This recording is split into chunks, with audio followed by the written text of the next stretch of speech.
गुरुवार को बीजेपी ने उत्तराखंड के लिए अपने 59 उम्मीदवारों के नामों की घोषणा की है। 11 नाम अभी भी बाकी हैं। कांग्रेस की लिस्ट का इंतजार है, आज उम्मीद की जा रही है। लेकिन इस बीच उत्तराखंड में बीजेपी सरकार में मंत्री रहे हरक सिंह रावत को लेकर स्थिति साफ नहीं है। वो कांग्रेस में जाने की बात तो कर रहे हैं लगातार, लेकिन ऐसा कहा जा रहा है कि अभी बीजेपी में आने के उनके रास्ते खुले हुए हैं, क्योंकि 11 सीटें अभी बीजेपी ने उनकी घोषणा अभी बाकी है। ऐसा भी कहा जा रहा है कि हरक सिंह रावत बीजेपी नेताओं के संपर्क में हैं।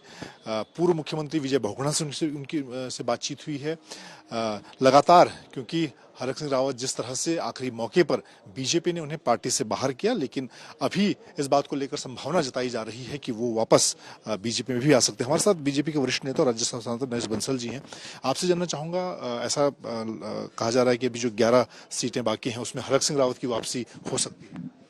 देखिए, राजनीति में हमेशा हर प्रकार की संभावनाएं रहती हैं, इसलिए मैं इस पर कोई टिप्पणी नहीं कर सकता, क्योंकि मेरा उससे सीधा कोई संबंध नहीं है कि 11 कौन आएंगे।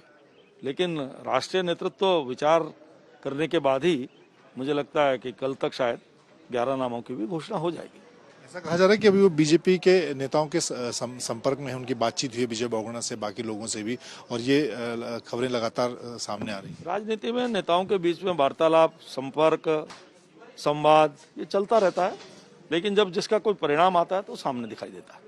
कल जो 59 नामों की घोषणा हुई है उसको लेकर करीब 10 विधायकों के टिकट भी काटे गए हैं। उसको लेकर क्या आंकलन है आपका? क्या पार्टी को उन लोगों की नाराजगी झेलनी पड़ सकती है? नहीं, ये हमेशा होता है। हर बार कुछ नए चेहरे आते हैं, कुछ पुराने होते हैं। मिलजुल करके हम चुनाव में जाते हैं तो पार्टी अपने सर्वे कराती है, पार्टी के पास कार्यकर्ताओं का फीडबैक होता है, पार्टी के पास हमारे विचार को मानने वाले बहुत सारे लोग जो केवल हमारे शुभचिंतक हैं उनका भी फीडबैक होता है। सारी चीज़ों को लेकर के पार्टी निर्णय करती है, और उसमें किसी का लगता होगा कि कामकाज में कुछ कमी रही होगी, कुछ हुआ होगा, कुछ कई बार समीकरण प्रेरित करते हैं। तो इस प्रकार के सब चीज़ों को ध्यान में रख के 8-10 टिकट कटे हैं, लेकिन जिनके कटे हैं उनका पार्टी उपयोग करेगी। एक आखिरी सवाल तो ये माना जा सकता है कि जो संभावना की आप बात कर रहे हैं राजनीति में, हरक सिंह रावत के लिए भी रास्ते बंद नहीं है? नहीं, मैं किसी के लिए रास्ते खोलने या बंद करने की बात नहीं कर रहा हूँ। राजनीति में चीजें चलती रहती हैं, जब कोई परिणाम आता है तो दिखाई देगा। रास्ते तो कोई पार्टी ने मजबूरी में किया, पार्टी कोई रास्ता बंद करना चाहती थी ऐसा भी नहीं है, लेकिन जब सिर से पानी गुजरता है तो पार्टी को निर्णय लेना पड़ता है। तो नरेश बंसल जी का कहना है कि राजनीति में रास्ते बंद नहीं होते हैं, लेकिन हरक सिंह रावत के मामले में पानी क्योंकि सिर के ऊपर गया था इसलिए उनको हटाना पड़ा।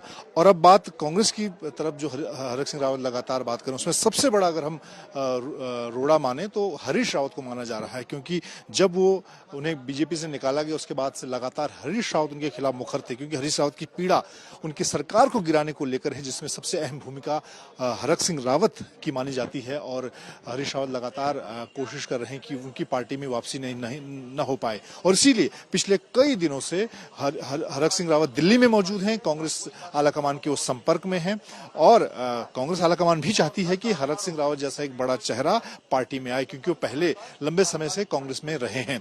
इस लिहाज से ये माना जा रहा है कि पार्टी आलाकमान चाहता है, लेकिन क्योंकि इस वक्त कांग्रेस उत्तराखंड में बात की जाए तो एक पूरी तरह से हरीश रावत के नेतृत्व में ही चुनाव लड़ती नजर आ रही है। ऐसे में बिना हरीश रावत की सहमति के हरक सिंह रावत की वापसी कांग्रेस में संभव नहीं है, और आज देर शाम तक कांग्रेस की सूची आने की संभावना है। ऐसी भी जानकारी है कि हरक सिंह रावत आज कांग्रेस में शामिल हो सकते हैं, लेकिन इस बात से भी अब जिस तरह से यहाँ पर बीजेपी के वरिष्ठ नेता और राज्यसभा सांसद नरेश बंसल ने कहा कि राजनीति में रास्ते बंद नहीं होते हैं, संवाद चलता रहता है, तो वो एक तरह का उन्होंने ये एक संकेत देने की कोशिश की है कि हरक सिंह रावत के लिए अभी भी बीजेपी में रास्ते पूरी तरह से बंद नहीं है, उनके लिए रास्ते खुले हुए हैं। तो आज का दिन काफी अहम होगा। अगर कांग्रेस की सूची में 70 लोगों की सूची में हरक सिंह रावत का नाम नहीं होता है, वो दिन तक कांग्रेस में शामिल नहीं होते हैं, तो ये माना जाएगा कि अब उनके पास वापस बीजेपी में आने के अलावा कोई विकल्प नहीं है, या फिर वो निर्दलीय चुनाव लड़ते हैं। कैमरामैन प्रदीप गुप्ता के साथ मंजीत नेगी, उत्तराखंड तक, देहरादून।